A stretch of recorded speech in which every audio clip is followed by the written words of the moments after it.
And one day a young unhandled colt came into the pen by mistake. Like he just sort of came in with a couple of others, and I thought, well, if he comes in and he stays, then that'll be great, because then the next time I come, hopefully he'll have a positive association, it'll be okay, and we can sort of build up and ultimately look at doing his feet. But by the end of that day, he stayed in the pen voluntarily. Other horses came and went, and by the end of that day I trimmed his feet with him standing unrestrained just in the middle of the pen. And it really blew my mind. It blew my world apart. It's like, I thought I knew horses. I thought I knew unhandled horses, like they're wild, they run away, they we have to tame them type of thing. But that wasn't it. I knew this horse had anything to do with people, but he also hadn't had anything frightening to do with people. And just in the process of a few hours, he offered this behaviour, which I thought would have been impossible. So that really shifted things for me. It's like, well, I have no idea about horses anymore. Anything I thought about them, I can just chuck out, because what I'm seeing, what I'm experiencing is so far away from what I'd learned or what I'd read about. And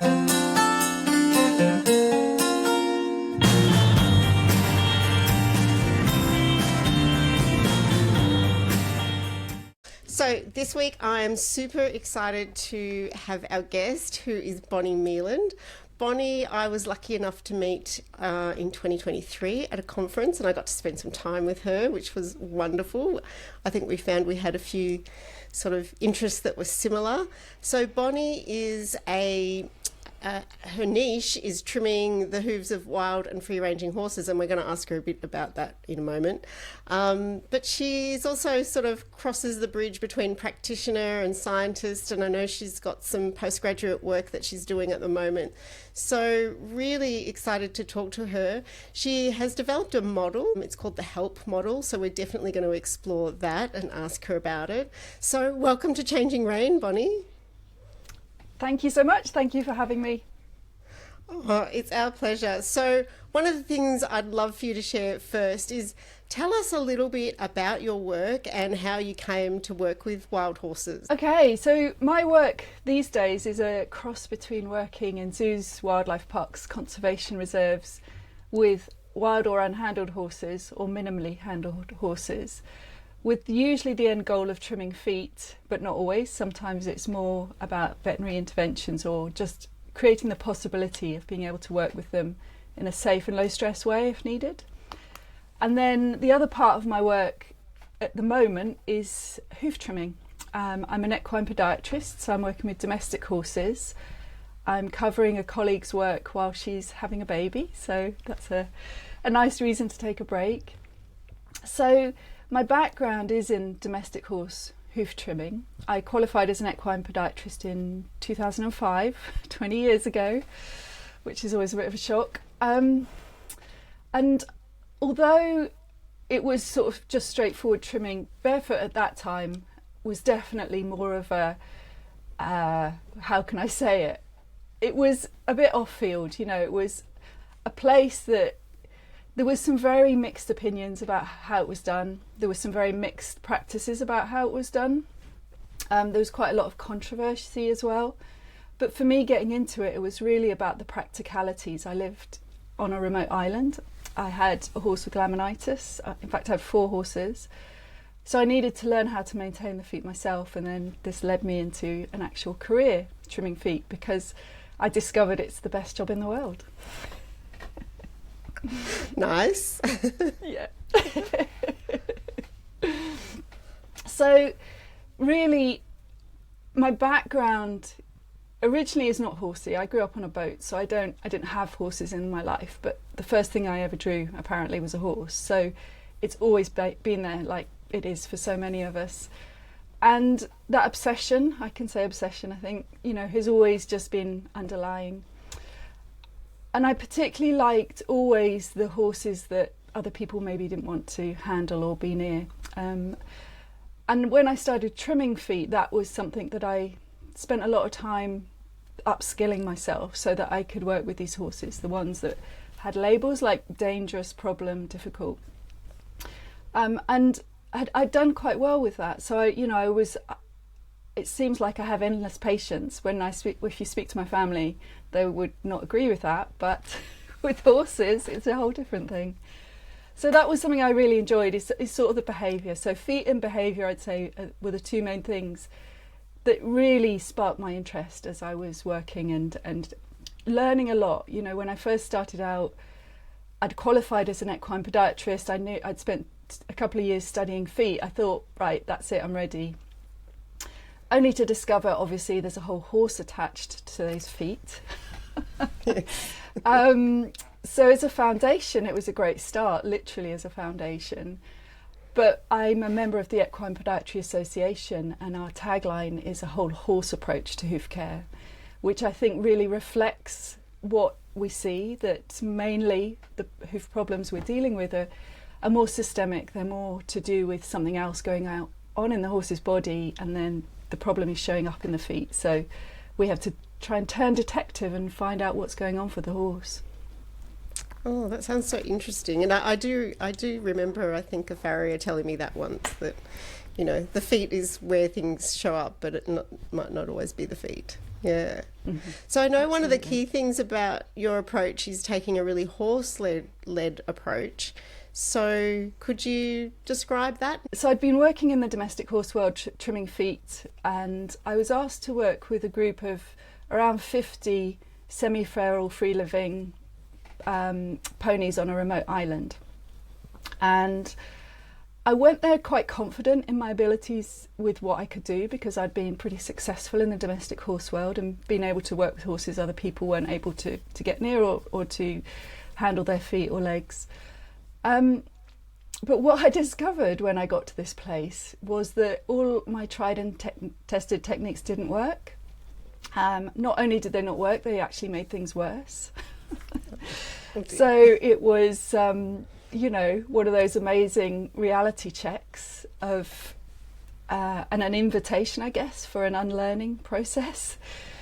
There were a lot of time pressures. There were ferry time pressures. You know, if you got stuck there, you might not get off the island for days, weeks.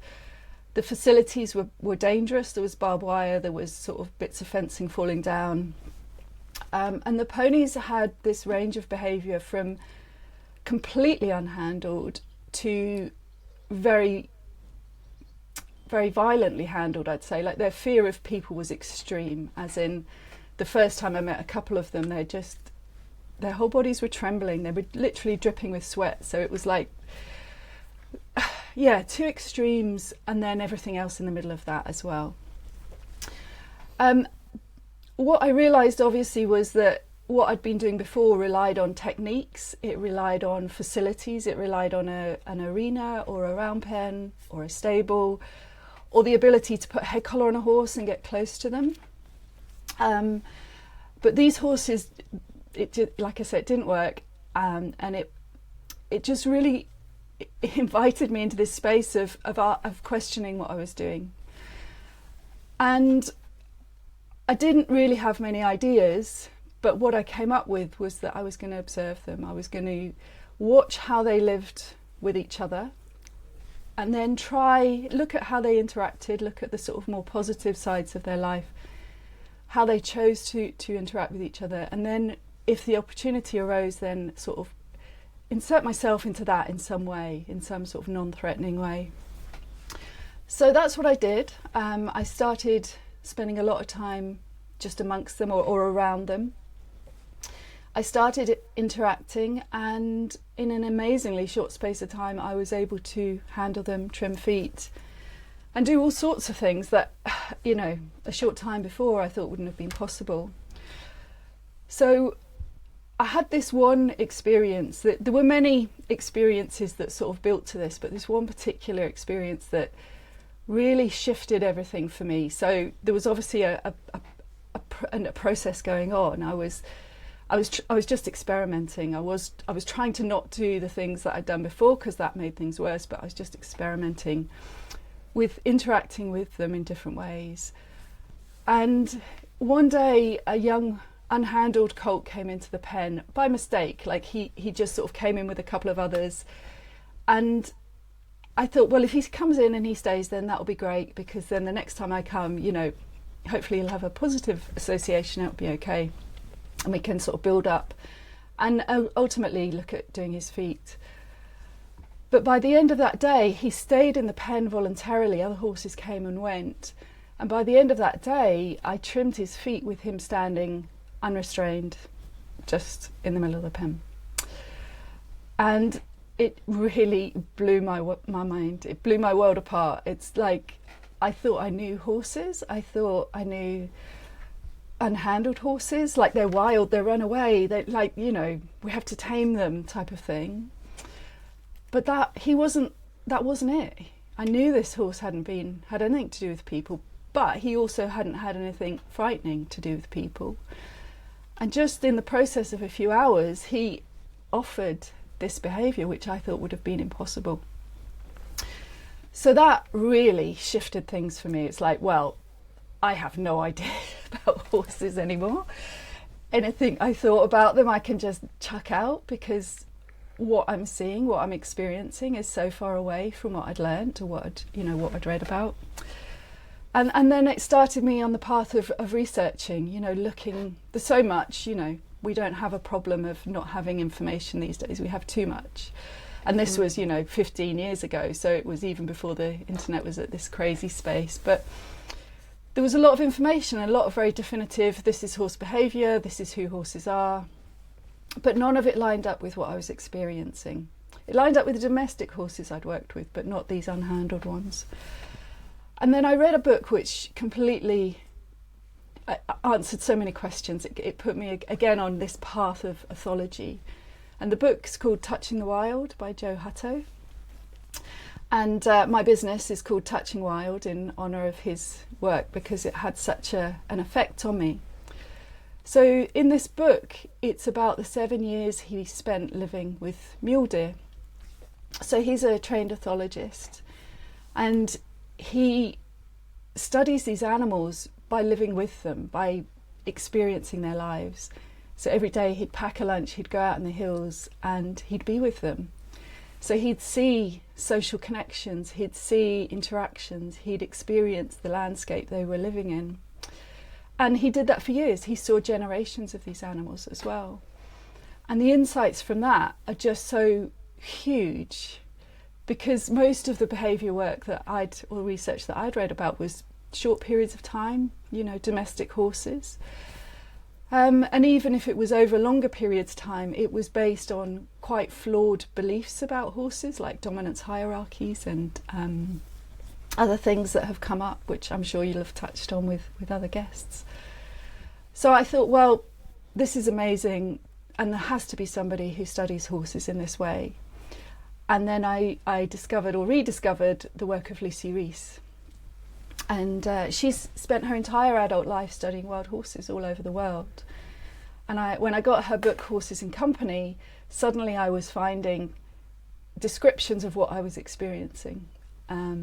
So I went and studied with her and continue to study with her when I get the opportunity.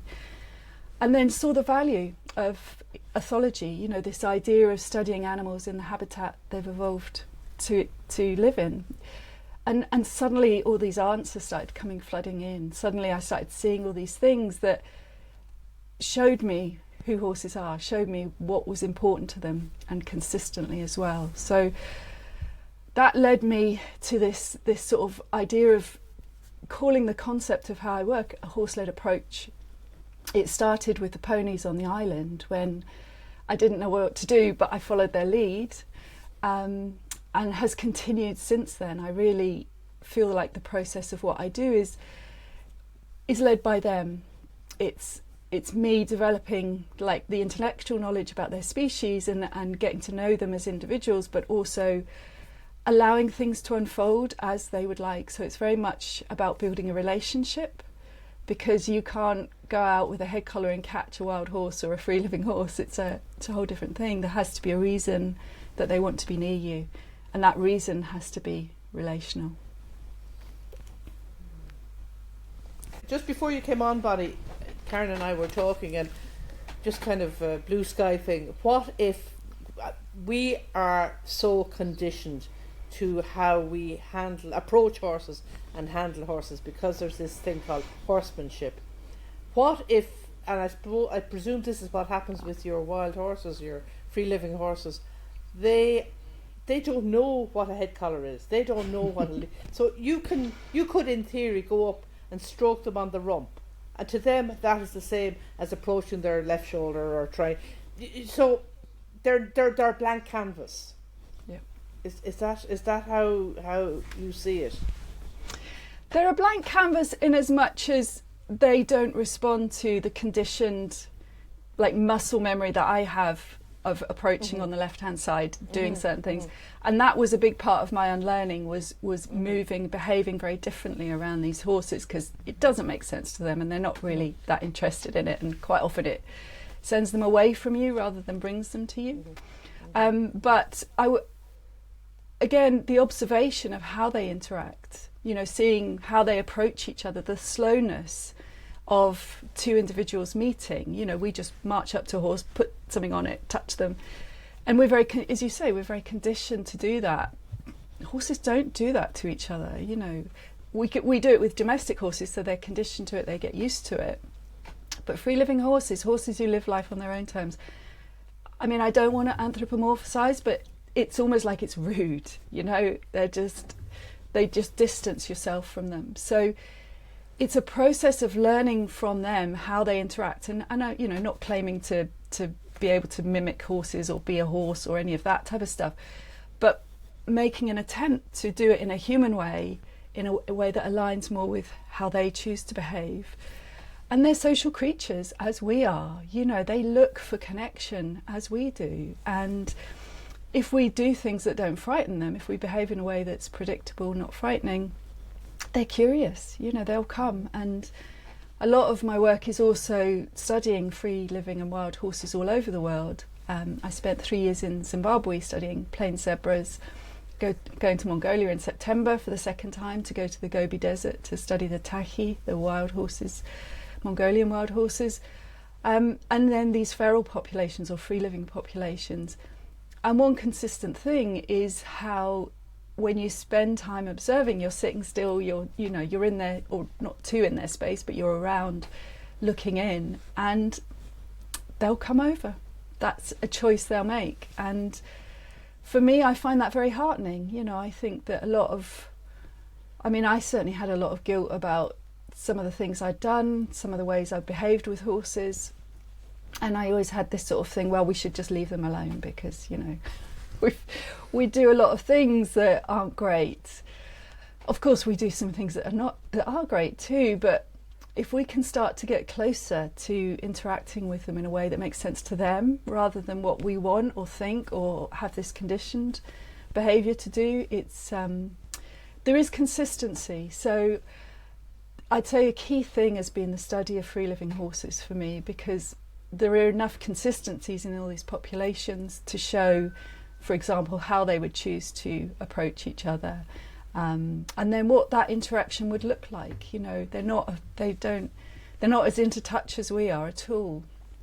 So it's much more about space sharing. It's much more about synchronizing. It's much more about.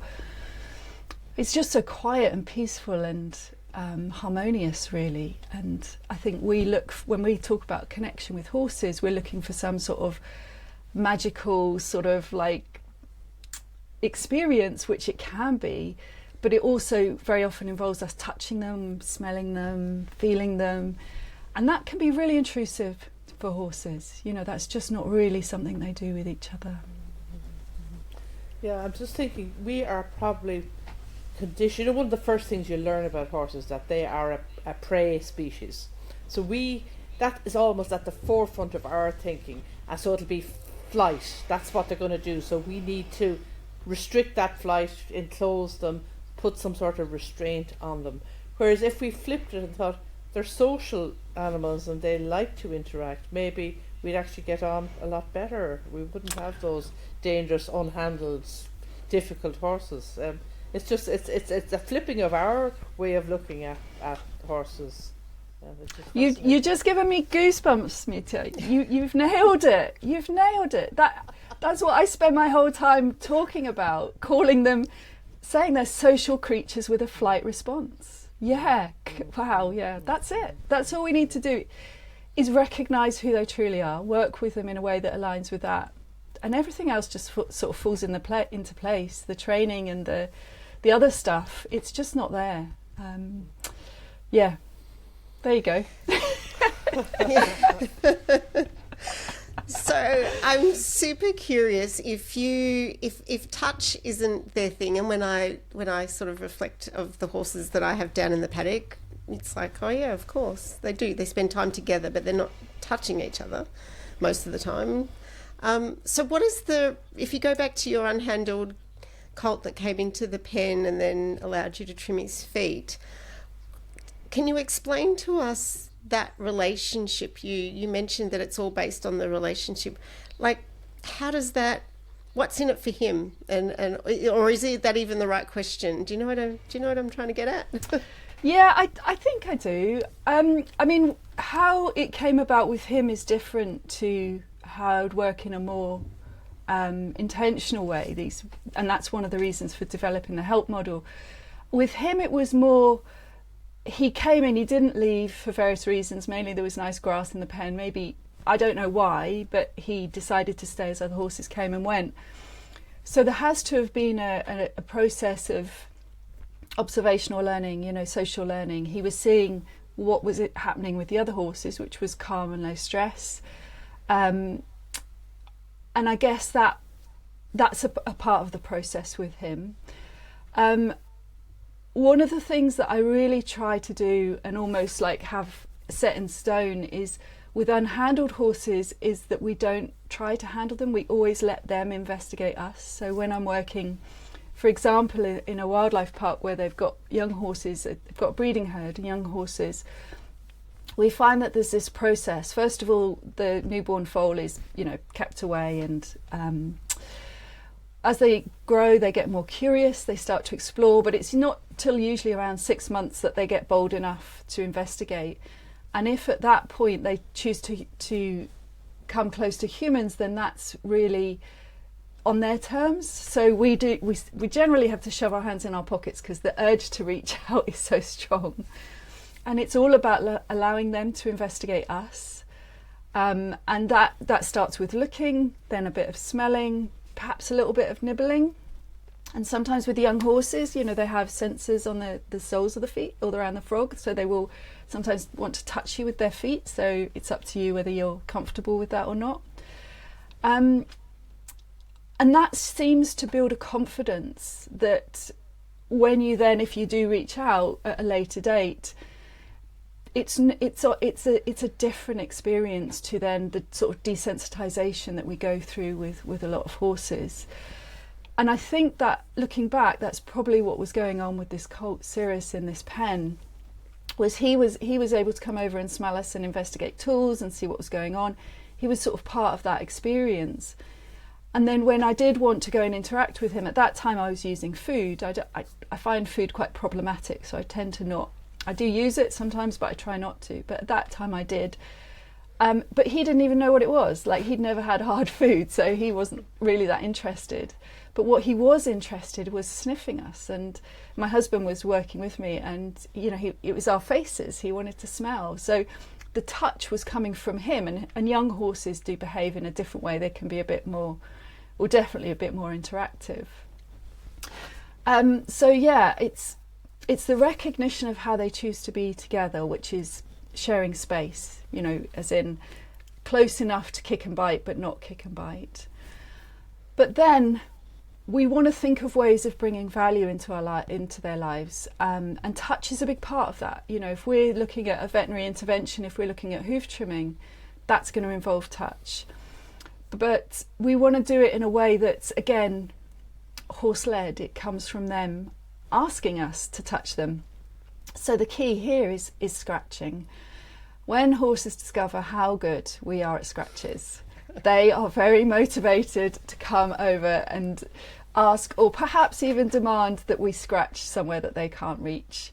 So it's that sort of shift. It's again, it's trying to find that space between understanding the species specific differences, you know, me as a human, them as a horse, respecting them as a horse and interacting with them in a way that hopefully builds confidence, that doesn't frighten them away because we're not sort of reaching out to sort of get them or touch them. But when the touch has been instigated, or when the interactions have been instigated, then sort of just doing very light scratching and then removing my hand and then maybe a bit more. And then, you know, the gift is if they're sort of trying to reach around and scratch their shoulder or something, you can't reach, and you're like, oh, I can help you with that. And then suddenly they're like, oh, this is amazing. You see the lip go, and that is a way in. And then they start presenting parts of their body to you that you might want to touch later on as well. Or if you're having a nice scratching session, then, you know, I might just run my hand down the leg a little bit, you know. So all of this work starts to go into the preparation of what I ultimately want to do, which is to touch their leg and pick their foot up. But it's very much led by them. So it looks different with every horse in every place, and with every person as well, because the teams of people that I work with generally are not horsey. They're zookeepers or they're conservation wardens. And I think that puts them in a really good position because they don't have to unlearn all of the stuff that you talked about, Meta, of just being able to go up in a different way and being totally open to interacting in a way that we would, you know, not even consider. One of the things I noticed, I probably should ask you, because we've referred to it a couple of times, of your model. Would you mind just running us through and giving everyone listening a bit of an overview of your model? Sure. Again, I mean, I'm a storyteller, I guess. So the story of how it came about, I think, also explains quite a lot. I'm very lucky to work with and collaborate with a lot of amazing people, and one of those is Dr. Emily Keeson, who studies affiliative behaviours between horses. You know, she's interested in what friendship looks like, so our work aligns really beautifully, and we often, we take every opportunity to work together, really. She just left the UK yesterday after we'd been going and doing workshops for a couple of weeks.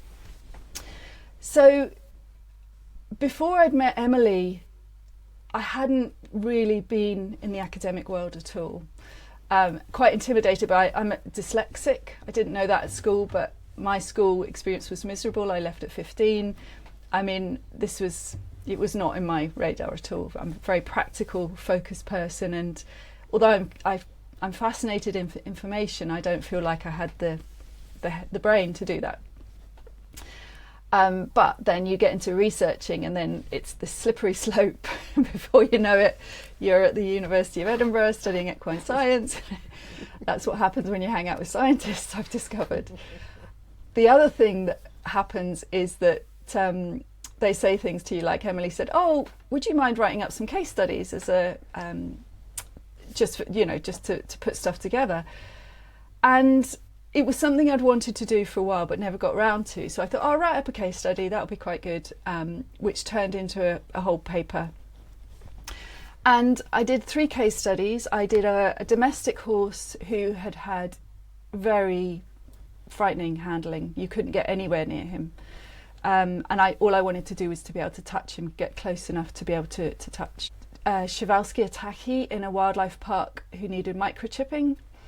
And I did a conservation grazing conic who needed hoof trimming. So I wanted to choose 3 different horses in 3 different locations with 3 different outcomes. And I just so happened to have videos of those particular horses of that outcome.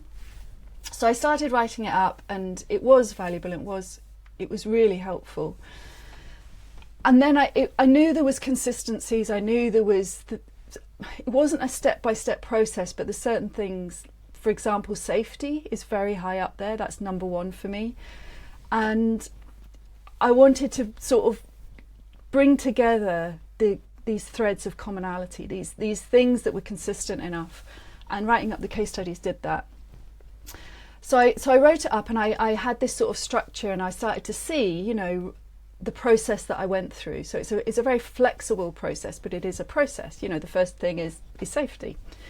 And I showed it to a friend of mine, and you know, because it made sense to me. So it was like, here you go, read this. Can you read this paper before I submit it? Expecting her to say, oh yeah, that's great, on you go. That wasn't what the feedback I got. And she's like, I just don't get this. I don't understand it. So I sat down with a huge piece of paper and loads of coloured pens, and I drew what was in my head onto this piece of paper. And that was the help wheel. So it was this sort of big circular wheel with different compartments, but it was also dynamic. So it wasn't that you had to do one step before you could move on to the next. There was a sort of fluidity between them all.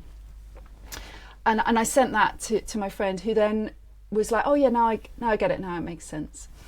So that was the start of it. It was wanting to share this information because it's so valuable. It's been so valuable to me, and it but it's also quite difficult to talk about it. If you're talking about building a relationship with horses, you can find plenty on the internet, you know, on YouTube, but most of it is like liberty work, or it's some form of training.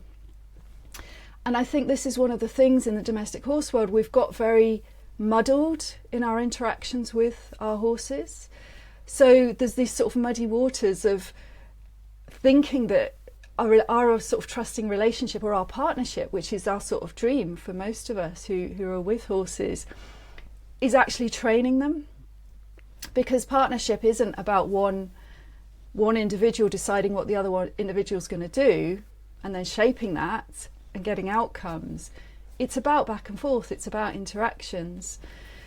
So having a process which respected the horse's input into this was really important to me. And the help wheel was a way of capturing that, of taking this horse-led approach. And I call it the help wheel, which is the holistic equid learning plan. And the key thing is, the learning is for the person. This is about building a relationship with your horse for each individual horse and each individual person in their unique circumstances, with their unique goals, with their unique pressures, time, finances, physical capabilities. So it's a map. It's a way of mapping out a way to build a relationship which is either damaged, broken, or doesn't exist already, so that you might get an outcome like hoof trimming or whatever it might be, but that's not the goal. That's part of it. And the whole point of it is developing a way for the two of you to be able to come together in a way that helps the horse feel safe enough to learn whatever it might be that you're needing them to do, because they live in the domestic world. We ask a lot of them, and you know, a lot of it doesn't make sense. So if we can do that in a way that helps them feel safe in their world, then you know, that's a plus.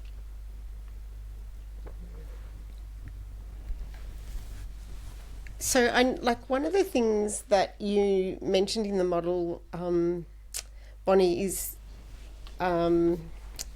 safety over restraint, because obviously, and I can imagine that for a lot of people that feels quite uncomfortable, and almost feels the opposite of, you know, I guess there's two approaches, isn't there? There's a restraint approach and a relational approach, and I think we've all seen situations where the restraint approach has not been very safe.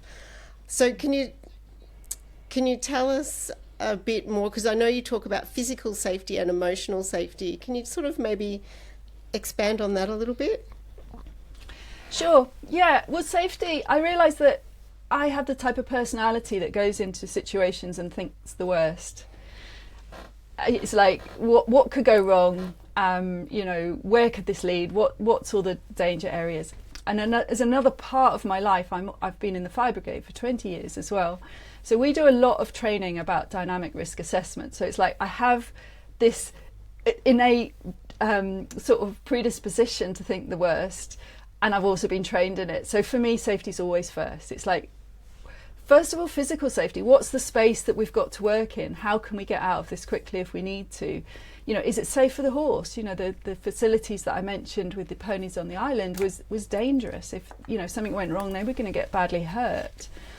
So the physical, so this is the first step of building the plan. It's like, what space do you have and how can you make that physically safe? But of course, just as important is emotional safety.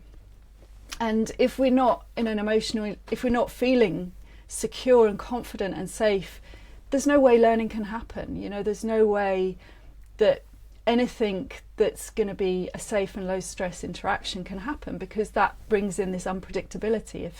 If a horse is on edge, if they're frightened of this space or this person or whatever it might be, that we've got huge amounts of work to do before we can start to think about interacting.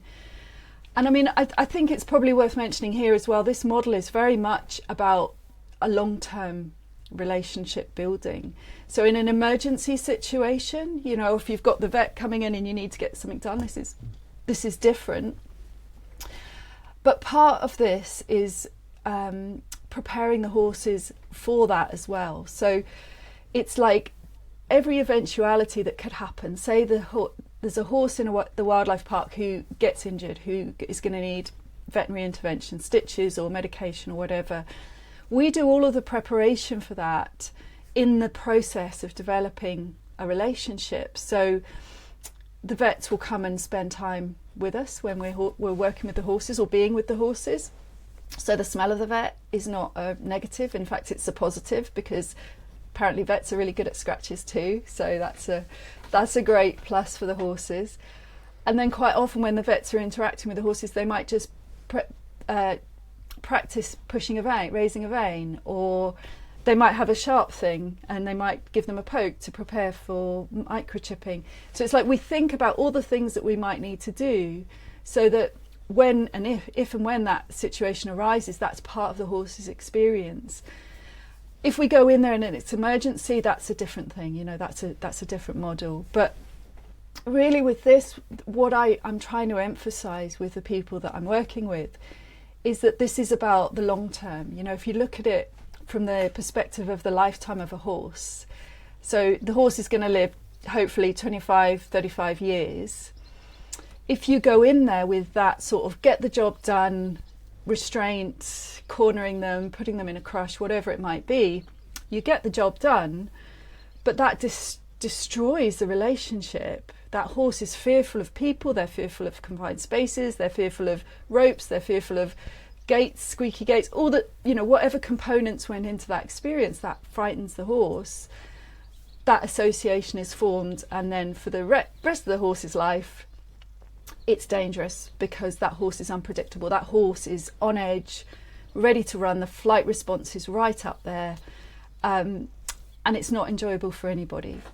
Whereas if you take the perspective of, well, if it takes 6 months with this unhandled horse to build an interaction and a relationship with them, which means for the next 20 or 35 years, whenever needed, the interactions can happen in a safe and low stress way. Like, it's a no-brainer. We get so sucked into quick results, having to do things, you know, just taking time to make time is not something we're necessarily encouraged to do. And I think it's so valuable. So the context of this in the horse's life is really helpful to think about. Well, it's obvious. Of course, you'll take the time, and it's minutes or hours. It's not much. It's just positive interactions over a period of time, and then starting to practice for some of the things that you might need to do. But to be honest, with a lot of the wild horses and the free living horses, I want to do as little as possible. I want to prepare them for every eventuality, but I don't want to turn them into domestic horses. I want them, you know, to have the opportunity to live these wonderful lives and with their friends and doing what they want. But I want to know that if that horse needs help, that we can do that in a safe and low stress way. And a really sort of amazing part of this for me has been how transferable this is. So this becomes, you know, it's not just one person who can only work with this horse in this way. The people I'm working with, the team of people I'm working with, they are behaving in the same way. They get the same things. Not only that, you know, everybody brings their own different individual skills and life experience. So they they take it to a different place, or they create a whole new way of doing it. So it's more about the foundation of this trusting relationship, which then can be expanded on in whatever way is most suitable for that person, that horse, and that place. Can we go back to the traumatized domestic horse who's had that negative experience, and you say that's going to stay with them for life? Is there anything we can do to reverse that situation? We don't all have the luxury of starting with that blank canvas. I know. We're dealing with horses and all the baggage that they carry. Is there anything we can do based on your work? Oh, absolutely. Yeah, no, I was being a bit gloom and doom when I said they never forget. They definitely can, but it takes a long time. I think some can't. I definitely have met some horses that don't seem to be able to get over their terror. I think I can use that word of people.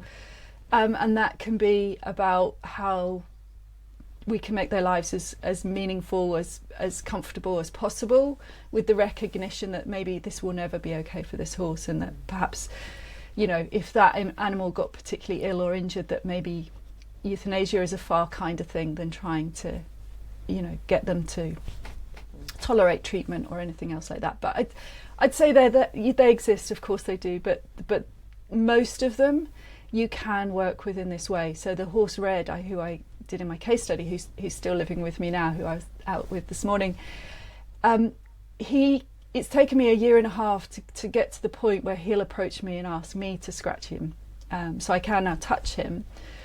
But this is long term, and I find, I say I've never done studies on this, and this again, the whole research thing, you get sucked in, don't you? But I see there's going to be a real value to recording the time it takes with these unhandled horses, because it literally will be minutes or hours until you're at the point where you can pick up feet or do a blood draw or whatever it is you might need to do. And I often say with a horse who's had a bad past experience, particularly a really frightening one, it's like 100 times longer, but I think it might even be longer than that. So it's like undoing all of that takes so long, and that can be really hard for people. I think that is the challenge, and certainly I'd say I'm quite, I don't want to say evangelical, but definitely very motivated to talk to people in zoos and wildlife parks and conservation reserves, because conservation grazing is a growing thing, to say, before you do anything, put these systems in place, because once we've got these horses that have had the bad experience, once we've got these ponies who've been rounded up and put through a cattle crush, my work is going to take so much longer, or the people who are using this approach. Whereas if you just leave them alone and just start off in this way, again, it flips it for the rest of that animal's life. You've got a really safe and enjoyable interaction. It takes longer in the first instance, but over the period of time for the rest of the life, it's really straightforward that's going to be something you can do. Go in, we don't even tend to use head collars, so it's not about catching, it's more about creating a safe space where they'll come in and be with us, and then we can interact and do the things we need to do. One of the things I've had over the years, interactions with horses that have had some unpleasant experiences, and what I've found when I've gone into sort of take a different approach to their training, that they often can become very loud and shouty in their behaviour before. It's almost like part of the process. It's like if you give them an opportunity to sort of express themselves, they do a bit of shouting at you for quite a period of time, some of them, before they can kind of move to the next phase. Is that something you've ever had with domesticated horses? I tend to find it's more of a no. Right.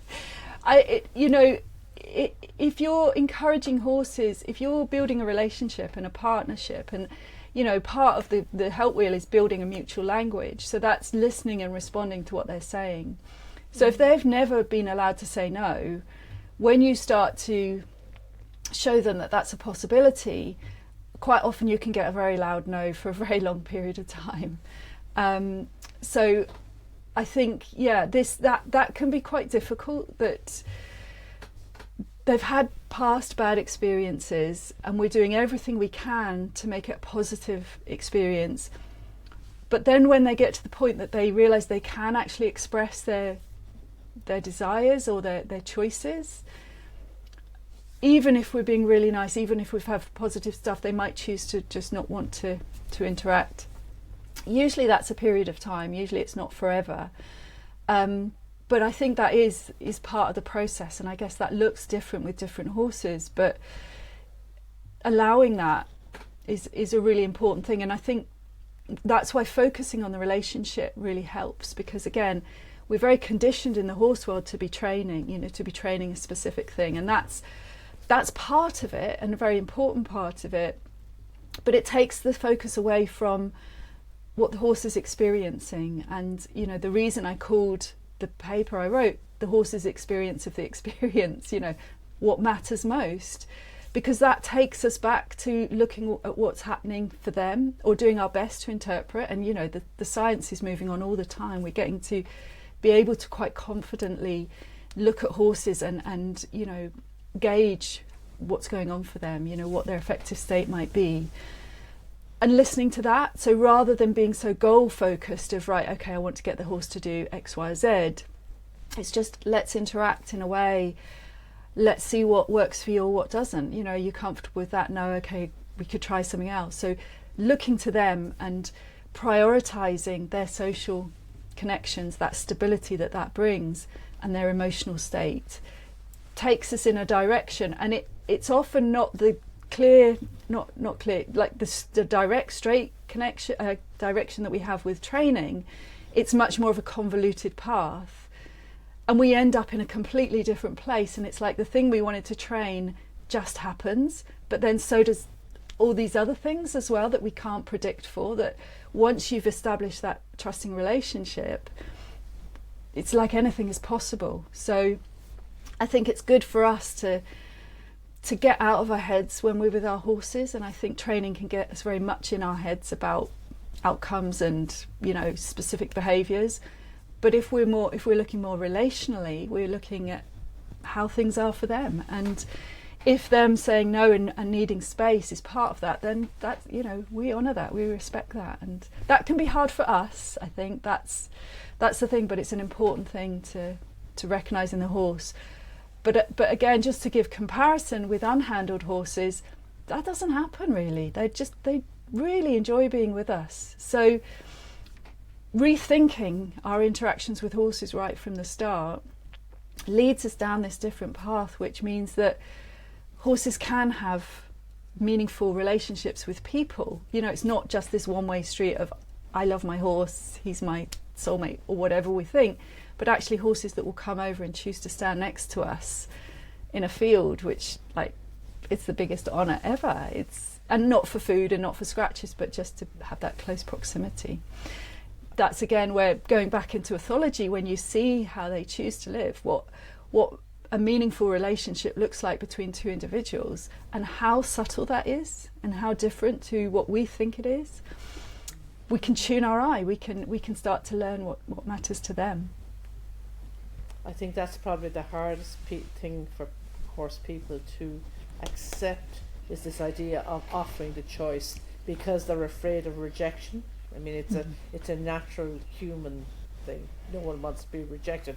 My soulmate doesn't choose to come and spend time with me. How devastating! So yeah. It's getting it to the place in your mind where, well, let's just see what happens. But it's not easy. It's not easy, but another part of it can be, again, the social connection part of this. So horses, they're social creatures. Their whole lives are about these stable, strong connections that are usually lifelong. So if your horse has a friend who they feel emotionally safe with, then that friend can be a really important part of this experience as well. So your interactions can be with the friend. So they can be enjoying scratching, you can be enjoying being with them. And the horse that doesn't have the confidence or has had the past bad experience, can be observing this, can be part of this in their own way. So there's learning and teaching and training going on in a way that doesn't relate to them. So we can take the pressure off them, we can take the pressure off ourselves, and we can also support them. You know, when we go back to emotional safety, we're supporting them by making sure they feel safe, you know, and they can see that it can be a nice thing to happen. One of the things that clearly you've become really good at, because you've spent so much time doing it, is observing horses, and I imagine making pretty accurate assessments about their emotional state and how they're feeling about things. So are there tips that you could give to people, let's say people who are wanting to go out and do a bit of playing around with their horse?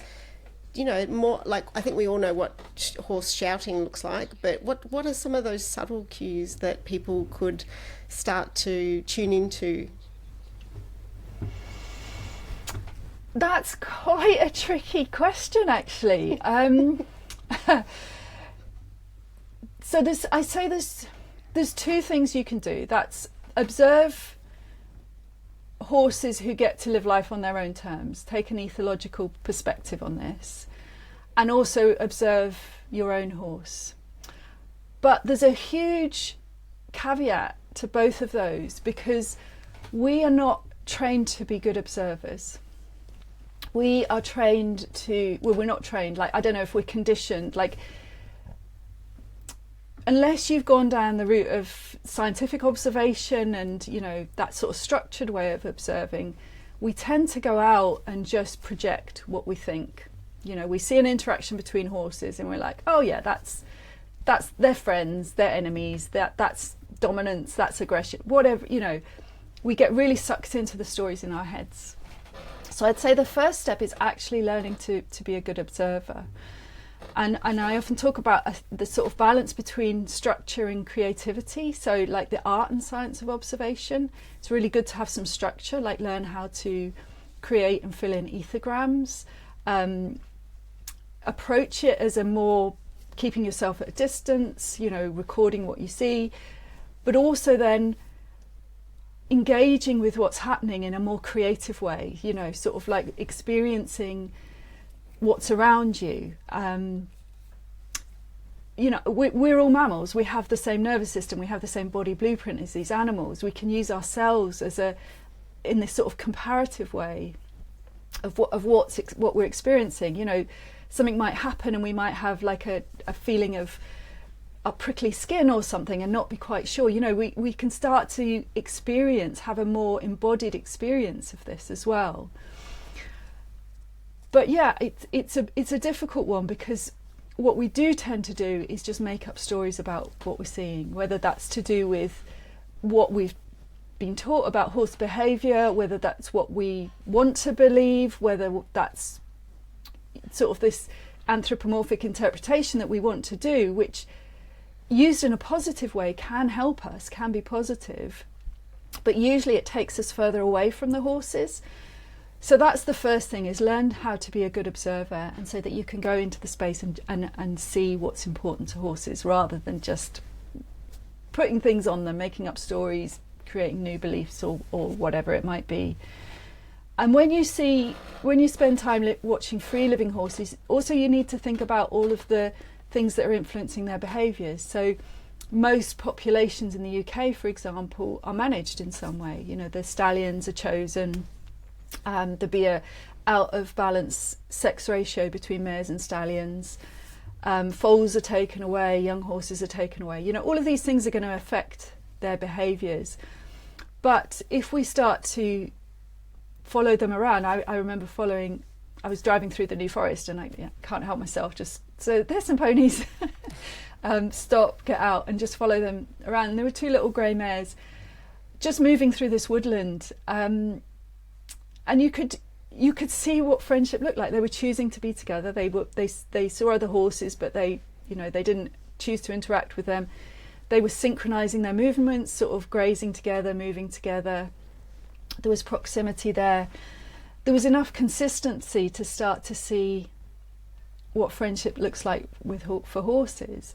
And then you'll see it in another place and another place. So again, it's more looking for patterns and consistencies rather than just this one population does this, so it means this, and this is horse behaviour. So a wide range of experience.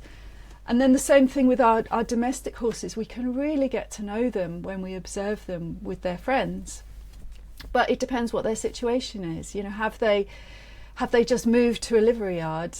Have they lived with this same horse all their life? Are they moved around a lot? What's all of the factors that are around their life that needs to be taken into consideration before we then observe them? But what we can do when we observe them is hopefully they're in a pretty secure home. Hopefully they've got a long-term friend who stays with them, and we can see how they chose to interact. How does that express for that individual? And then that can give us some pointers, because there's consistencies with horses, but it's not the same for every horse. So I think that balance of species-specific understanding and getting to know the individual is really important. And there's a lot you can learn about the species-specific stuff. Something as simple as head position, you know, it's like if they've got a big Frisian upright head looking around and unblinking stare, then we can interpret that as alert and on edge. That's probably not a good time to be training a new behaviour or something. And then at the other extreme, you know, they're standing up but the head's really low and the ears are sort of floppy and eyes are closed, maybe occasionally opening. You know, that's a really lower arousal state. So again, probably not a good time to be introducing training, but you know, that's a relaxed horse. So training ourselves, sort of doing the intellectual study away from them about their species, learning to observe well, and then getting to know the individual. I think that is the mix of how we can start to get closer and find some pointers about how to interact with them. Do you think this approach could transfer into people who are riding horses? Could you expand on that a bit? I'm not sure exactly what you mean there. Well, do you think the help model that you've developed, I guess it's really a framework, and please correct me if I've got this wrong, but it's really a framework and a mindset and a way of approaching horses. Do you feel that this approach that you've developed could translate over into people who are wanting to ride their horses or compete on their horses? Oh God, yeah, absolutely, yeah. I mean, horses are creatures of movement. You know, they want to move, and like everything, it's more to do with how we do that. You know, are their bodies mature enough? Does the tack fit properly? Are we a nice weight to carry? Are we overweight? Are we not taking responsibility for our balance? You know, like train ourselves to be part of the experience with them, because that shared experience, going out and having adventures together, and it doesn't all have to be riding. I mean, you can get off and walk and explore, and having that shared experience is just the most wonderful way to build a friendship. You know, that's what we do with our own human friends, is let's go for a walk. Well, I do. I'm sure a lot of people do. And then you've got the physical aspect of it as well. You know, that they need to move. Their bodies need to be fit and stay healthy. And riding can absolutely be a part of that. You know, this isn't a don't ride horses scenario at all. I think some horses it is a don't ride horses scenario, but that's, if we're asking them, that's the information we're going to get. And then that might just be a period of time as well. That might just be they need a break for a while and then they can come back to that. But if we're talking about partnerships, I think riding can be one of the most amazing ways that we can share an experience with them. What a fabulous way to bring part one of our conversation with Bonny to a close, talking about the partnership between horses and riders. Fabulous. Hi, it's Karen here, and Mita and I hope you have enjoyed our conversation with Bonny as much as we did. Next week, we will be bringing you part two of this conversation, which focuses much more on practical, hands-on examples of Bonny's approach. We hope you will join us for part two. And just a reminder, we love hearing from you. Our email address is team@changingrain.com.au. Your feedback really helps us keep motivated. Podcasting is very much like, or totally like, talking into a void. So your emails let us know you are listening. And of course, if there's a topic you would like us to cover, shoot us an email. We would love to hear from you. So thanks again for listening, and see you next time.